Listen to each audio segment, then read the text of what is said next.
Hi, and welcome to Words That Matter, a modern day book club. I'm the host, Lee Smith. Thanks so much for joining us today. Our guest today, it's a huge honor. He's one of America's great writers, one of my favorite writers. I suspect that a lot of you have read his books. You may even have watched a movie based on one of his short stories or one of his novels. But lately, he has become the co-editor of a brand new magazine called County Highway, which I'm just going to read a short description. It's a 20-page broadsheet produced by actual human beings, containing the best new writing you will encounter about America. This is a magazine about America in the form of a 19th century newspaper. And welcome, please, author, writer, journalist, and now editor, Walter Kirn. Walter, thank you so much for being here today. I really appreciate it, and it's a big honor. It's great to be here, and I'm glad that I'm able to promote County Highway, which, though we call it a magazine, is really a newspaper. It looks and feels like a newspaper. Uh, and it exists only as a newspaper. It doesn't have any presence on the internet, can't be shared, it can't go viral. We don't write clickbait headlines hoping to capture the attention of millions of people. It exists for our subscribers and for our writers, and it's a real thing, not a virtual thing. How are people responding to it? I mean, I get it, of course. I've got. Are you guys? I think you're probably up to the third Yeah, issue now. I know I have two. I just saw my two. I just saw my two copies. So is the third? Has the third issue yeah. just The come third out? issue came out a couple of weeks ago. It's delivered through the U.S. mail, which is very old-fashioned and trusting of us, and we get a lot of flack from readers who don't think they have gotten their subscription in time, and we blame the mailman, of course. Um, but yeah, we're working on our fourth issue. It comes out about every 2 months.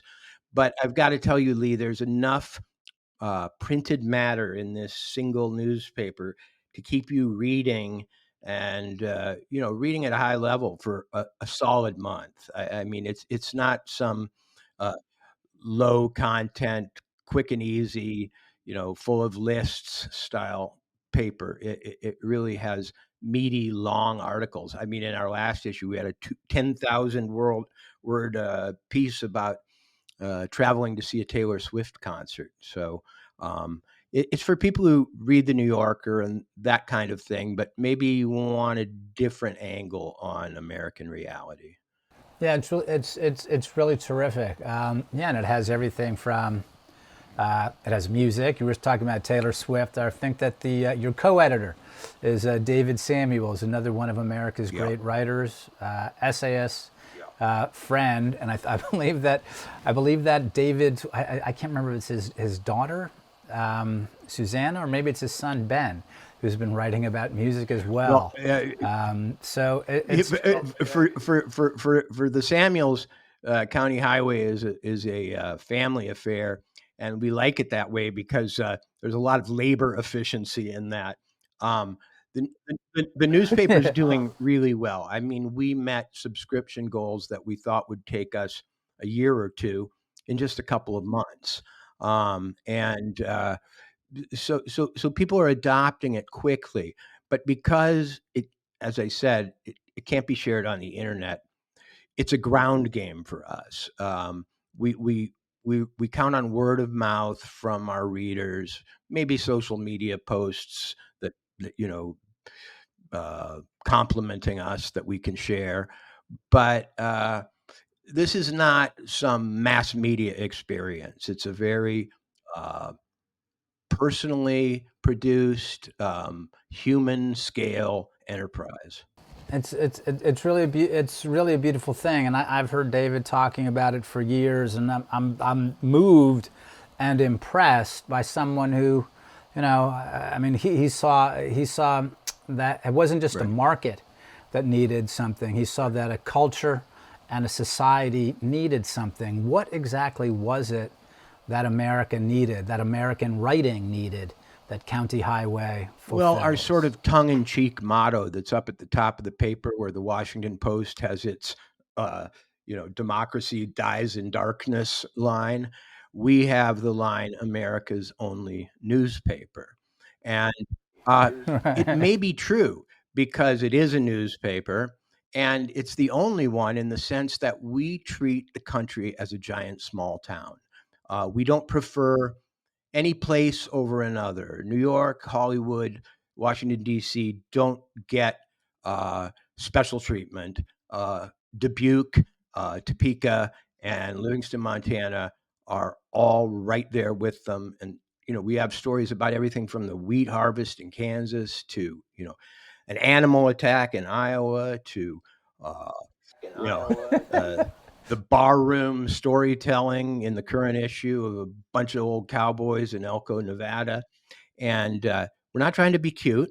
We're not trying to do Prairie Home Companion or sort of self-conscious Americana. We're just trying to prove the point that we are one big family, and even the you know distant relatives who never get attention from us. How are people in the I don't know, in the universe of clickbait? How are they responding? Because I ask because you and David are very big names. People know your work, they know David's work, so they're saying, what are these lunatic fanatics doing? Or, wow, this is great. We haven't seen anything like this since the New Yorker of the 19. Since the New York, of course, a lot of people aren't going to remember it, but the New York of the 1960s, or it's like the way that Harper's was in the 90s. How are people responding in that world? Well, our number one value is literary quality. It's not a political paper. It's not an agenda-driven paper. We do great, interesting, peculiar stories by writers who we think are the very best at what they do. Some of them new writers, some of them well-known. And we put nothing, we put no value, no priority above that. And so I think it's getting a lot of love from the literary community that wants to see good writing for its own sake, that isn't pushing some concept. Um, and so that's the area that we hope will grow in. Those people who love great American writing and storytelling, who would be Mark Twain's fans if it were the 1890s. Clearly there is a huge audience for it. It's there's a huge audience for great American writing. But what about, especially because I think the mainstream publishing community, in a sense, has let people down. What's your? I don't mean to put you on the spot with colleagues in New York or stuff like that, but what's your sense of the general? We hear complaints all the time about the kinds of books, the kinds of novels especially that are being published. We'll stay away from histories and biographies and stuff of more political nature, but talking about novels. A lot of people are very upset that all we're seeing are thinly veiled thinly veiled memoirs about someone from some ostensibly marginalized community turning this into a novel. And we see that people aren't necessarily, walking into a bookstore, an independent bookstore especially, it's pretty dispiriting to see everything actually looks the same. For everything they talk about diversity, it all looks the same. So what's your sense of the mainstream publishing world right now? Well, I think you're right. In a general sense, it's divided between stories of personal trauma and sort of politically thinly veiled morality plays about oppression, victimization, and so on. And that's fine. Go ahead and tell those tales. Be a monolith if you want, mainstream publishing. But you're leaving a lot on the table, and we're here to grab it. And what you're leaving on the table is the texture of real life, the experiences of people who are just out there surviving, living, making a living, and not necessarily trying to exemplify any group or point of view. Has this affected, I mean, has this affected your writing as well, or what the nature of the literary world, or not the literary world, the nature of the publishing world? Has this affected you, or are there people saying like, oh boy, Walter Kirn, that guy's really old school and he's Right. great, but Right. this is just not the time for that kind of white male stuff. We Right. don't, especially this cat living out in the West. We want something edgy, like something. We want something edgy that everyone else is publishing. So yeah, I don't is know. it It's getting affecting pretty you? damn edgy to be a white male who lives in the West. But Yeah, yeah, right. the wheel turns, and I don't begrudge anyone their chance to be on top. But I think because I am a little older and because I've been around for a while and I've been publishing for, decades, uh, maybe I hate to use this word, I'm grandfathered into the wider literary community. The book I'm writing now is a travelogue, sort of in the vein of Travels with Charlie by Steinbeck, in which I set out across the Wow. country in a car, drove for 2 months, with no plan, no itinerary, and just met people, fell into traps, got into trouble, followed weird leads, and sort of went up blind alleys, did everything from chase UFOs to, um, hang out with incredibly underprivileged and uh, people in very difficult states in places that I never thought I'd be.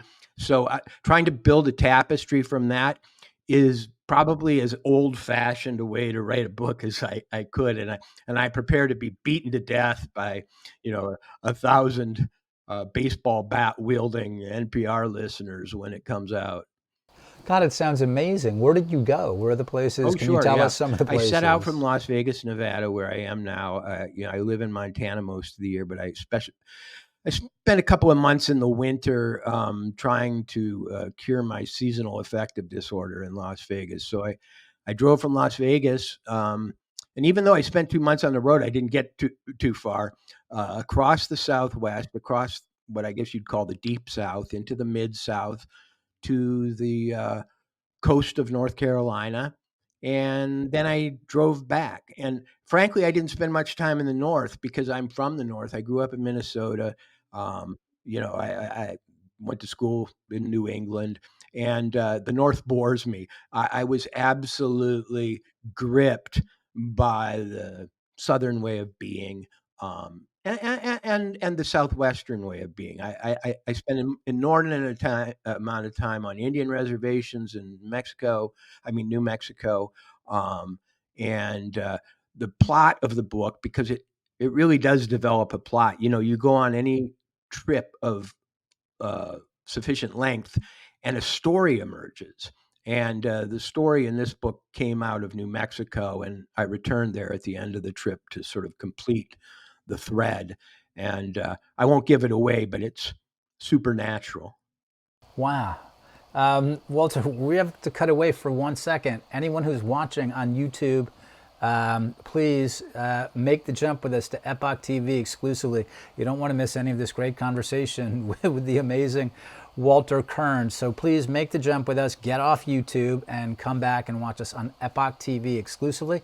We'll be away for, less than a minute. See you shortly.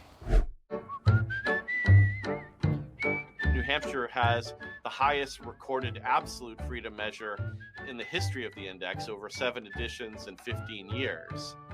In the 5th edition, Florida was number 1. Vermont is bizarro New Hampshire, upside down New Hampshire. Texas, even their gun rights policies were not what you would expect. In fact, I think at one point Vermont was even higher rated on respect for gun freedom than Texas. New York's state and local tax burden combined is twice that of places like New Hampshire and Florida. Wow. Massachusetts isn't as bad as most people think. It's not a bottom 5 state. The bottom 5 states are New York, Hawaii, California, New Jersey, and Oregon.